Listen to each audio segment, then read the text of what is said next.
So right, welcome guys. everybody to Pitfall, the Mayan adventure on the Super Nintendo. I hope you're going to like it. This is a game which definitely falls into the short and sweet category. Yeah, you're going to see a lot. You're going to see a lot of Yeah, for sure. platforming So, action. I'm ROTFLandmines. It's a game which controls very well, and it's actually it goes very fast. Your character moves very fast in this game, so that's pretty cool for speedruns. There is some combat of difficult boss fights, even though some of them are skipped. You're going to see that in a moment.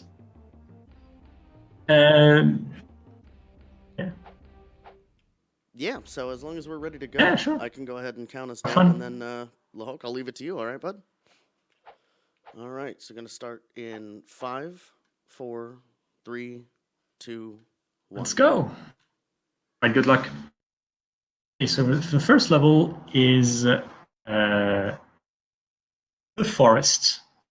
So the story of this game is that your dad, the Pitfall of the old Atari game, has been kidnapped by some Mayan god or whatever, and we are his son, and we want to free him, to get him back.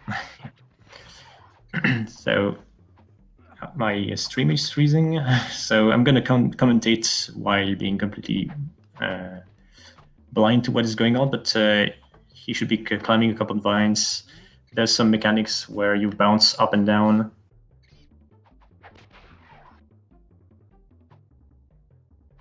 Yeah, it's really difficult to make the first cycle of the swinging ropes at the start of the game, but that's fine. It's not something you expect to see in a marathon run. It's all right.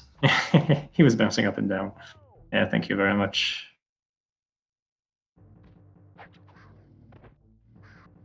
I don't know how far behind I am. I might be lagging a little bit. We should be close to the first boss. First boss fight is kind of straightforward. It probably was difficult if you had this game as a kid, as I did. And when you have to wait a little bit for the boss to be moving, because at the start he's actually invincible. The game will tell you that. The strategy is usually to stick to the middle, tank some hits, and use all the weaponry that you have, especially the firecrackers, which deal a lot of damage. It's the strongest weapon you have. So at this stage, usually we have like the firecrackers. We use all of them. And in the second level, he is going to abuse a platform which extends a little bit. Here, there you saw that he successfully did this jump. You have a couple of pixels to work with. You go above a wall, then you have a tiny platform you can stand on and do a jump to the left. And here, that was another little skip. So this level has 2 skips for the speedrun. It's really cool. This was done. This is going pretty well. We're doing also pretty well in the damage department. We are expected to take a lot of damage at the end of level 2, but depending on the level of risk you want to take, you can get a couple safety hearts along the way. In the beginning of the third level, he was supposed to push a minecart to access the first rope, but in this version of the game, you can just jump to the rope immediately. It's a little bit tight, but not too bad. This level looks like there would be a possibility to skip some of the contents, but I never found a way. Here, in this section after the door, you're actually below the beginning of the stage, but there's no way to fall here and skip part of the level, unfortunately. There, he absolutely has to dodge the minecarts because they do a ton of damage. If you don't understand the game, the damage is materialized by the top right corner. You see there's a crocodile that comes closer and closer to Harry. In level 4, let's see how many tries to get this skip. Yeah, this is known as a Copan skip. You can go. There's actually a couple pixels you can squeeze into a piece of the pillar and fall into the ground below. Okay, he got it 4th try. That's pretty good. It's not really random, but it's difficult to set up. So 4th try is not too bad. And if you get it first try, it skips. It saves like 26 seconds. So you skip the whole middle portion of the level. And now you can see that the scenery is all wrong because Harry is supposed to be behind the decorum, but he's in front of it, so it doesn't look very good. And we are supposed now to fight a very difficult boss, the 2 jaguars. But yeah, no, we're not gonna do that.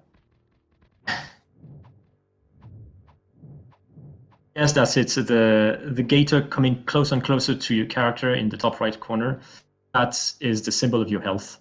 So there he just took a heart at the beginning of the 5th stage. And you can see that the alligator went away from Harry. This is one of the most complicated stages in terms of jumping technique, and there's a lot of timers also on the fire. The fire does a lot of damage. I think it's a whole 1/6 of your total health. So you want to dodge fire as much as possible, and you need to be really fast for that, because if you're not fast enough, you might not make some of the fire cycles, and you have to either wait or take additional damage, which is a problem sometimes. Damage-wise, it's pretty good, I think. Yeah, Landmines is taking the safety heart. That's a good call. It's just like 1 second, but it makes the rest of the game much safer. However, dying in this game is usually not a big deal, because you can come back to the previous checkpoint. It's those totem statues. And the animation dying is really, really fast. It's usually just a few seconds that you lose. He's kind of close to death, so he's going to have to be a bit careful. Let's see how the last portion of the level goes. That's a pretty cool thing about this game. You can dive down. When you're getting close to the end of the platform, you can do a diving motion, which gives you a little bit more speed horizontally, and then you dive down. And this is the beginning of the 6th level. Let's see if he can do fast cycle. No, he didn't get the fast cycle of the swinging vines. That's really hard to get. You need almost task-like movement. I don't blame him for that. Don't die. Yeah, you're really close to dying. Yeah, this 6th level can be complicated. Here, after this sliding line. Yeah, okay, good call also. You can try to stop the motion, the animation of sliding right at the right time. But if you go for it, it's a bit risky, because you might just run into the tree and lose some time, or jump into one of those ponds of goop, and you die immediately. Ooh, okay. I don't know if that was wanted, on purpose. You saw that he took a death at the start of the level and restarted like 3 seconds after. So it's a very limited time. That's a good call if you want to replenish your health. It's a way to just take death on purpose. There's some techniques about this stage which are not obvious. Like if you're falling from too high, normally there's an animation where your character is going to crouch a little bit and your movement will be stopped for a second. But you can prevent that by using your whip in midair. And finally, he ended the stage by doing a dive. That can save like 2 frames at the end. It's extremely minor, but there's no reason not to go for it. Because as I said, during the dive, you can... your movement speed is going to be increased a little bit for a few frames. That can be enough to save 1 or 2 frames at the end of the level.